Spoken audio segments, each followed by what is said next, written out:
नमस्कार मंडळी, अपडेट कट्टा या चॅनलवरती आपलं स्वागत आहे. तर घटना अशी आहे, उत्तर प्रदेशमध्ये 75 वर्षीय वृद्धाने 35 वर्षीय महिलेसोबत संसार थाटला, पण लग्नाची पहिली रात्र त्यांची शेवटची ठरली. मधुचंद्राच्या रात्रीनंतर सकाळी त्याचा मृत्यू झाला.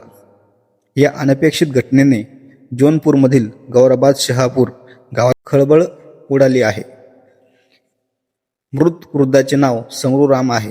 पत्नीच्या निधनानंतर त्यांनी 35 वर्षाच्या मनभावती यांच्यासोबत संसार पुन्हा थाटला होता, पण लग्नाच्या पहिल्याच रात्री त्यांचा संशयास्पद मृत्यू झाला आहे. या प्रकरणाची जोरदार चर्चा रंगली आहे. उत्तर प्रदेशमधील जौनपूर येथील 75 वर्षीय संगरू राम या पुरुषाने आपल्या पहिल्या पत्नीच्या मृत्यूनंतर 35 वर्षीय महिलेशी लग्न केले, परंतु लग्नाच्या रात्रीच्या दुसऱ्या दिवशी तिचे निधन झाले. संगरू राम यांच्या पहिल्या पत्नीचे 1 वर्षापूर्वी निधन झाले होते आणि त्यांना मुले नव्हती आणि त्यांचे भाऊ आणि पुतणे दिल्लीत राहतात.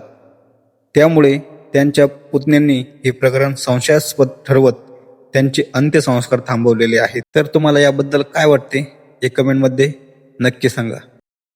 आणि अशाच नवीन अपडेटसाठी अपडेट कट्टा याला सबस्क्राईब करा.